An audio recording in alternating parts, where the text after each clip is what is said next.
요즘은요, 뭐 주중이나 주말이나 확진자 수 차이가 거의 없는 것 같습니다. 장유민 변호사님. 그렇습니다. 원래는 주말에는 검사자 수가 줄기 때문에 월요일 날 나오는 집계를 보면 평균치를 밑도는 경우가 많았는데요. 이제는 옛말이 돼버린 것 같습니다. 네. 일단 오늘 0시 기준 확진자 수 1,318명을 기록했습니다. 하하. 국내에서 코로나19 발병 이후에 일요일 집계된 확진자 수로는 최대 규모라고 그래요? 하고요. 또 우려할 점은 20일째 1,000명대 발생을 지속하고 있기 때문에 뚜렷한 감소세도 보이지 않는 추이를 보이고 있다는 겁니다. 그리고 비수도권 지역 발생 규모가 515명에 이릅니다. 네. 이게 확진자 수 중에서 비중으로 따지면요. 40.7%에 이릅니다. 그동안은 수도권을 중심으로 확진자 수가 밀집돼 있다라는 분석이 많았는데 전국적으로 이 넓혀가는 그런 모양새고요. 이 전국 비중이 4차 대유행 이후에 처음으로 40%를 넘은 것도 이번이 처음입니다. 네.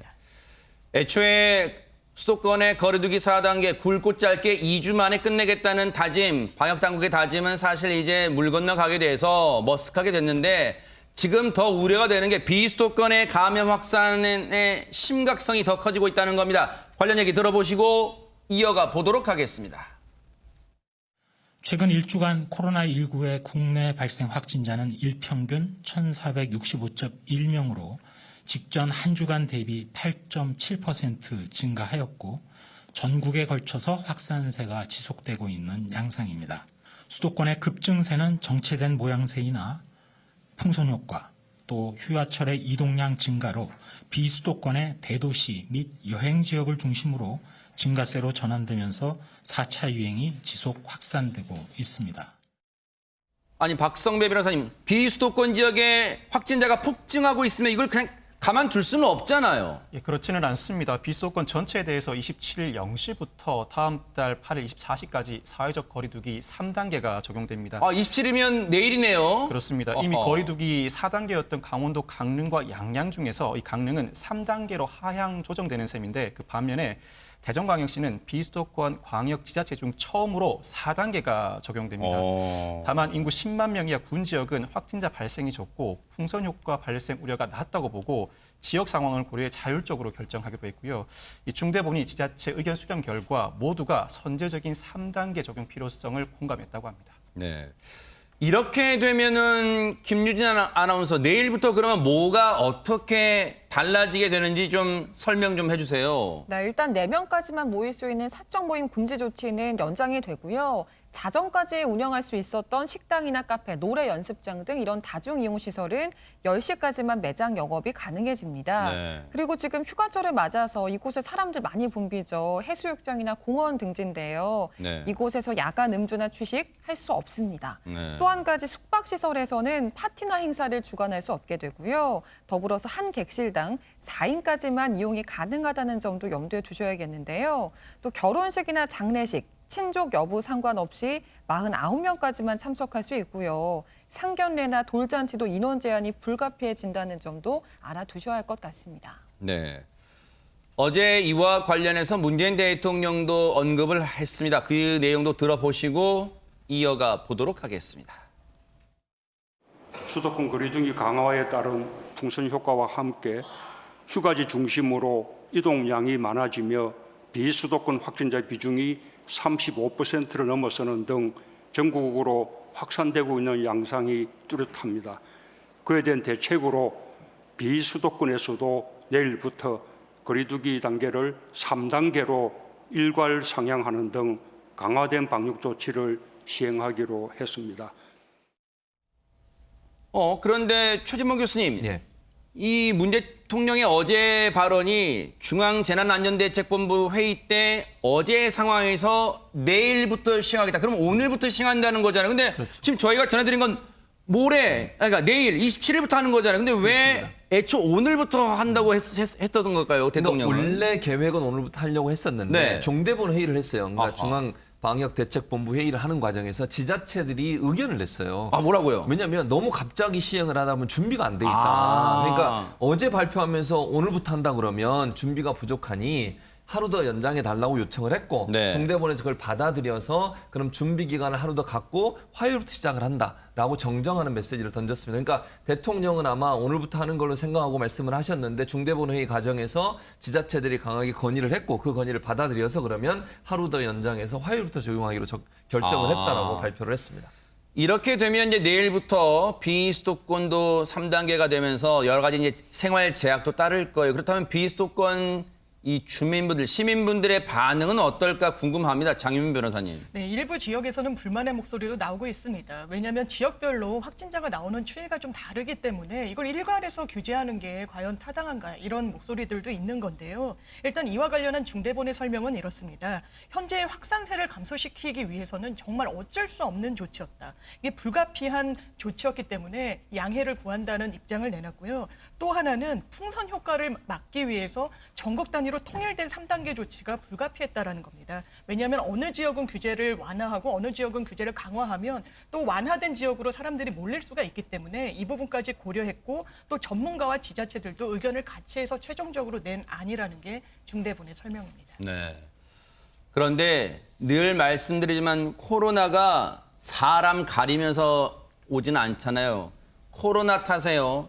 사상 처음으로 한 번도 쉬어본 적 없다는 국민 MC, 국민 예능인이 방송을 쉬게 됐답니다. 먼저 누군지 영상 만나보시고 이어가 보도록 하겠습니다.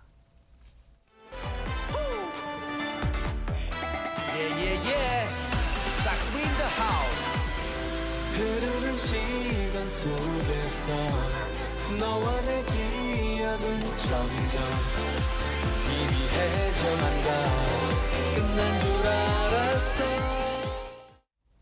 아니 국민 MC 유재석 씨한테 대체 무슨 일이 생긴 겁니까? 김유진 아나운서. 네, 유재석 씨가요, 지난 21일에 한 프로그램 녹화장에서 확진 판정을 받은 스태프와 밀접 접촉을 했습니다. 하하. 그래서 코로나19 검사를 받았는데 음성 판정이 나오긴 했지만 지금 자가격리에 들어가게 됐는데요. 그래요? 소속사 측에 따르면 현재 건강상 특이사항은 없다고 전해지고 있습니다. 네. 다만 유재석 씨가 지금 고정 4개의 프로그램에 고정적으로 출연을 하고 있거든요. 아. 그렇기 때문에 이 프로그램들이 녹화가 취소되거나 연기가 되면서 일정상에 좀 차질이 빚어지지 않을까 이런 우려가 나오고 있습니다. 그러겠네요. 왜냐하면 뭐 말할 것도 없지만 유재석 씨가 가장 핵심인데 그 예능 프로그램에 그 핵심 없이 이 일정을 소화하기는 무리가 있겠죠. 그런데 최정화 기자님, 유재석 씨 개인적인 입장에서 보면 엎어진 김에 쉬어간다고 잠시 요 기간에 좀 숨고르기 좀 할 수 있을까요? 어떻습니까? 네, 정확히 그 표현이 맞는 것 같은데요. 지난 2000년도부터 사실은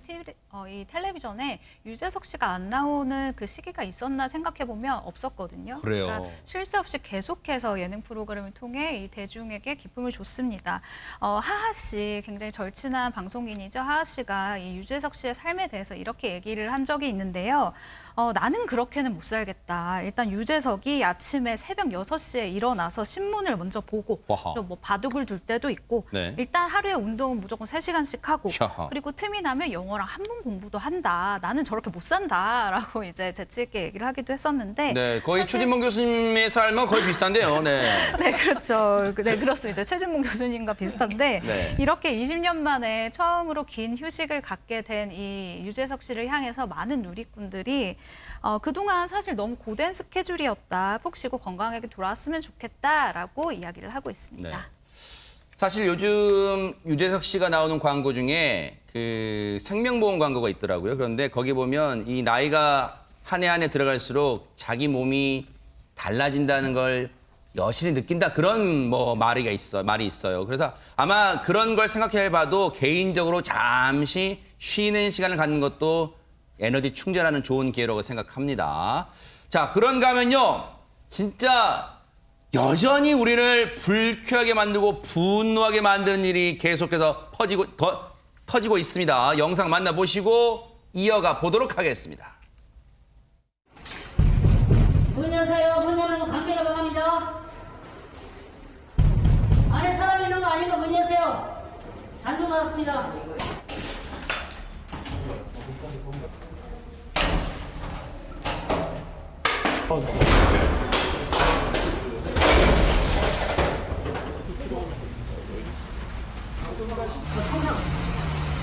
너 왜 숨어 있어요? 무서워서 죽었어. 무서워서.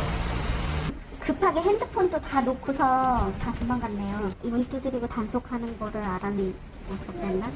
있는 채로 그냥 다 놔두고 사람만 싹 없애주세요. 여기 지금 10명 넘게 있었던 걸로 보이는데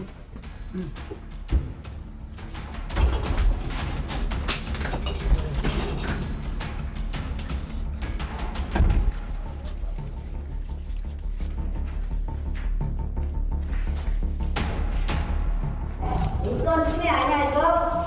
119 그냥 협조해 주세요. 방금 앨범 예방으로 방송 나옵니다. 이거 없네. 지금 거 아니야? 방송에 띄울 거예요? 다시. 근데 개인 허가 없이 이렇게 찍어도 되는 거야? 그러게요.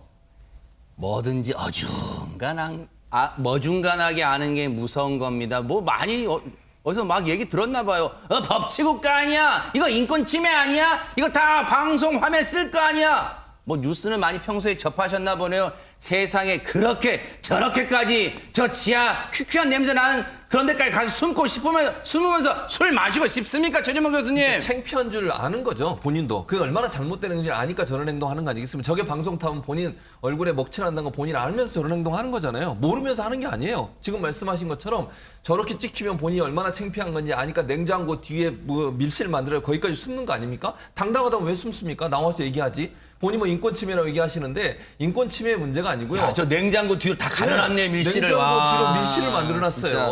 저게 얼마나 잘못된 행동이고 본인들이 얼마나 부끄러운 행동인지 아는 거 아닙니까? 네. 그러면서 저런 행동하고 또 나오면서 저런 말을 합니까? 창피한 줄 아세요, 제발. 그러니까요. 소상공인들, 자영업자들 거의 죽음에까지 몰려 있습니다.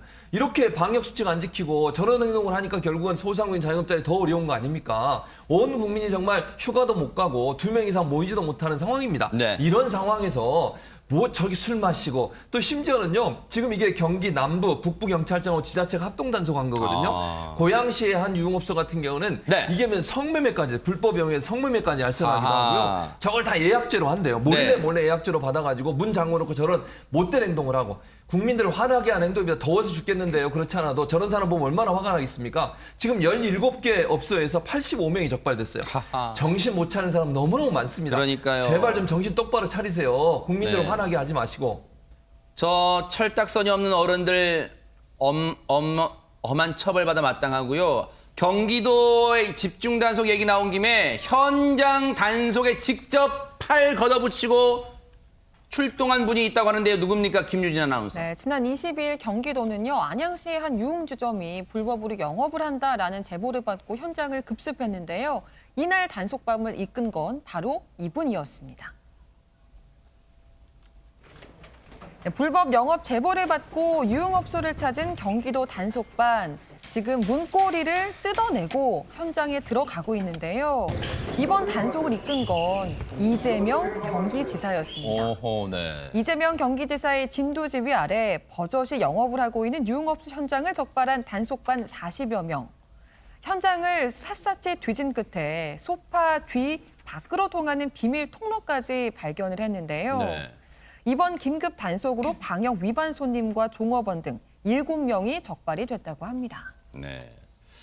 참 저런 거의 진짜 겨우 사람 하나 지나다닐 구멍 같은 걸 만들어 놓고 저런 시설 몰래 만들어 놓고까지 술 먹고 싶습니까? 근데 저런 이 유흥주점을 여러 개를 단속했다는 거 현장 단속을 통해서. 그런데 앞서 보면 지금 대선 후보 주자 여당의 대선 후보 주자 중에 한 명인 이재명 경기지사가 직접 현장 단속에 나갔는데 근데 저 모습을 보고 박성배 변호사님 여론은 뭐 엇갈린 반응이 나오고 있다면서요. 그렇습니다. 경기도 관계자는 코로나19 확산세가 거센 상황에서도 불법 영업이 이어져서 사람들에게 경각심을 주고자 도지사가 직접 나선 것이다라고 설명했는데 이를 두고 일각에서는 대권을 의식한 것이다. 보여주기 쇼다라는 반응을 보이는 반면에 또 다른 측에서는 그래도 직접 실천하는 모습이 보기 좋다. 추진력 있다는 엇갈린 반응이 나오고 있습니다. 네. 뭐 이 반응은 나올 수 있죠. 보기에 따라서는 그렇게 또 보일 수도 있으니까. 어쨌든 판단은 시청자 몫으로 남겨두고. 그런데 최재문 교수님, 예. 이재명 지사가 현장에 직접 단속 나가는 게 또 낯선 모습은 아니에요. 그렇죠. 잘 아시는 것처럼 초기에 우리나라에 이제 코로나를 확산시켰던 이제 주요 단체 중에 하나가 신천지잖아요. 그러네요. 네네. 신천지가 처음에 확산의 어떤 그 시발점이 됐는데 그 당시에 지난해 2월에도요. 전국적인 코로나19 확산을 막기 위해서 신천지에 강경 대응하겠다고 나왔어요. 잘 아시는 것처럼 종교 단체이기 때문에 경찰도 검찰도 그 당시에는 적극적으로 나서지 않았거든요. 근데 경기도 지사였던 이재명 지사가 적극적으로 나섰고 잘 아시는 것처럼 3월에는 실제 총회장인 이만희 씨를 직접 만나서 검찰 수사하겠다고 경기도 가평에 있는 신천지 연수원을 직접 방문했잖아요. 맞아요. 기억나네요. 행정 집행도 하고. 아하. 그러니까 그런 모습이 국민들한테는 잘한다는 박수를 받았던 거예요. 그 당시. 네. 왜냐하면 모두 다 제대로 안 하고 있는 상황에서 경기도지사가 직접 나선 것 자체가 국민들한테 큰 호응을 얻었고 아하. 이번 일도 저는 그 연장선상이 있다고 봐요. 이번에 네. 만약에 그런 일 안 했던 사람이 갑자기 하면 비판받아 마땅하지만 네. 제가 볼 때는 연장선상이 있기 때문에 이재명 지사의 뭐 모습은 저는 뭐 대권을 이습한 모습이라고 보지 않고요. 이재명 지사는 그렇게 얘기해요. 돈벌이 때문에 전체 방역 무너뜨리는 행위를 어떻게 용납할 수 있겠냐. 네. 물론 여러 가지 의견이 있는 거 안다. 네. 그러나 국민들이 뭐 책상에 앉아 있으라고 도지사 시켜준 거 아니니까 도지사 권한을 이용해서 최대한 막겠다라고 얘기를 했고 네. 국민의 생명과 안전이 걸린 일에 앞으로 직접 나서겠다는 자신의 소신을 밝혔습니다. 네. 오죽하면 이 다른 도정 신경 쓰기도 바쁜 지사가 직접 나섰겠는가 이런 생각도 해봅니다.